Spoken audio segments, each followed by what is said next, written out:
வா வினோ. வாங்க வாங்கம்மா வாங்க வாங்க.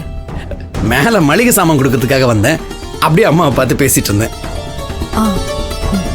என்னம்மா வினோ, பசங்களுக்கு ஃபீஸ் கட்டிட்டியா? இருங்க அத்தை, இப்ப வரேன்.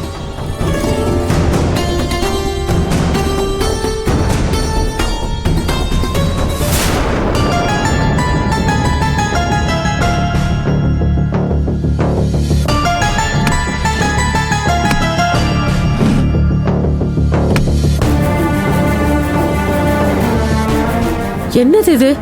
வந்தவ எதுவுமே சொல்லாம பரபரப்பா உள்ள போயிட்டா. என்னாச்சு? அதான் எனக்கும் ஒன்றும் புரியல.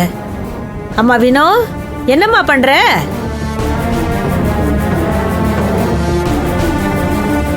என்னம்மா வினோ, வந்ததுல இருந்து ஏன் ஒரு மாதிரியா இருக்க? அத்தை, நான் பணம் எடுத்துட்டு போன பர்ஸ் நீங்க பாத்தீங்களா? பாத்தீங்களான்னு புரியலையே. அதான் நீ பேக்ல வச்சியே, ஏன் என்ன ஆச்சு? நான் பேக்ல தான் வச்சேன் அத்தை. ஆனா ஃபீஸ் கட்ட எடுக்கிறப்போ அந்த பர்ஸ் இல்ல அத்தை.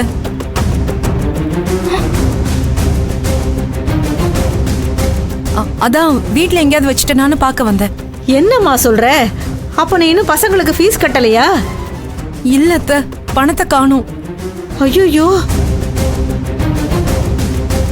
அண்ணி, நீங்க பணத்தை வாங்கி பர்ஸ்ல வச்சு அதை பேக்ல தானே வச்சீங்க. உள்ள ஃபீஸ் கட்டுற பில் எடுக்க போனீங்க, அப்புறம் என்ன?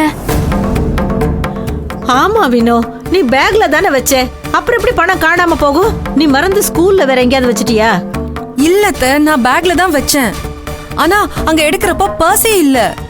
எனக்கு ஒண்ணுமே புரியல அத்தை. என்ன வினோது? கொஞ்சம் நல்லா யோசிச்சு பாரு. அம்மா, எங்கயாவது அம்மா, பர்ஸ. நீங்க பதட்டப்படாதீங்க. அவங்க ஏற்கனவே குழம்பி போயிருக்காங்க. நீங்க டென்ஷன் ஆகாதீங்க. நீங்க வீட்ல இருந்து கிளம்பும் போது பர்ஸ பேக்ல வச்சு எடுத்துட்டு போயிருக்கீங்க. அது அம்மாவும் தங்கச்சியும் பார்த்திருக்காங்க. ஆனா ஸ்கூல்ல போய் பார்த்தபோது பர்ஸ் இல்ல. ஆமாங்க. சோ உங்களுக்கு டவுட் வீட்லயே ஒருவேளை பர்ஸை விட்டு போயிட்டோமான்னு. இப்ப உள்ள போய் பாத்தீங்க, உள்ளேயும் பர்ஸ் இல்ல இல்லையா? அப்போ அம்மாவும் தங்கச்சியும் சொன்ன மாதிரி நீங்க பர்ஸை எடுத்துட்டு போனதுதான் உண்மை. பதட்டம் வேண்டாம், கண்டுபிடிச்சிடலாம். அம்மா, நீங்க வீட்ல இருந்து ஸ்கூலுக்கு எதுல போனீங்க? நிதானமா பதட்டப்படாம சொல்லுங்க. எப்பவும் போற ஆட்டோ வரல, ஆன்லைன்லயும் புக் ஆகல. ஃபீஸ் கட்ட டைம் ஆயிடுச்சுன்னு ஸ்டாண்டுக்கு போய் ஷேர் ஆட்டோ பிடிச்சி தான் போயிருந்தேன். ஓகே, நீங்க எந்த ஏரியால அந்த ஷேர் ஆட்டோல ஏறினீங்க? எந்த ரோடு, எந்த ஸ்டாண்டு, ஏதாவது ஞாபகம் இருக்கா? வலசரவாக்கம் அன்பு நகர் ஸ்டாண்ட்ல இருந்து தான் போனேன்.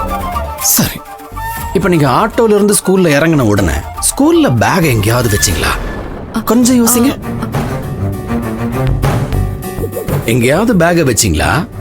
இல்ல நேரா ஃபீஸ் கட்டுற கவுண்டருக்கு போய் அங்கதான் பேக்கை ஓபன் பண்ணீங்களா?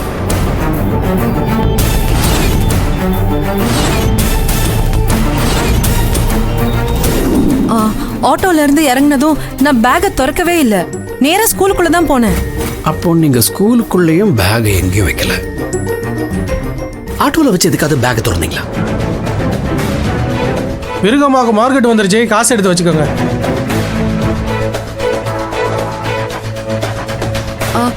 ஆமா, ஆட்டோக்கு பணம் கொடுக்கறதுக்கு பேக்கை திறந்தேன். ஆக வீட்ல இருந்து பேக்கோட கிளம்புன நீங்க ஸ்கூல்ல இறங்குறதுக்கு முன்னாடி ஆட்டோக்கு பணம் கொடுக்கறதுக்கு ஆட்டோல பேக்கை திறந்துருக்கீங்க. அப்ப பணம் இருந்த பர்ஸ் ஆட்டோல ஏன் மிஸ் ஆயிருக்க கூடாது? சரி, கொஞ்சம் யோசிங்களேன். நீங்க ஒரு ஷேர் ஆட்டோல ஏறினதா சொன்னீங்க இல்லையா? அந்த ஆட்டோவை பத்தி ஏதாவது ஒரு அடையாளம் உங்களுக்கு ஞாபகம் இருக்கா? நிதானமா யோசிங்க. அந்த ஆட்டோ மஞ்சள் கலர்ல தான் இருந்தது சார். இது ஒரு அடையாளமா எப்படிங்க எடுத்துக்க முடியும்? எல்லா ஆட்டோவுமே மஞ்சள் கலர் தானே இருக்கு. வேற ஏதாவது குறிப்பா சொல்லணும்னா, அந்த ஆட்டோல ஏதாவது ஒரு அடையாளம், ஏதாவது எழுதி இருந்துச்சா, ஏதாவது ஒரு போட்டோ இருந்துச்சா, அந்த மாதிரி ஏதாவது கொஞ்சம் யோசிங்க. உங்களால கண்டிப்பா கண்டுபிடிக்க முடியும்.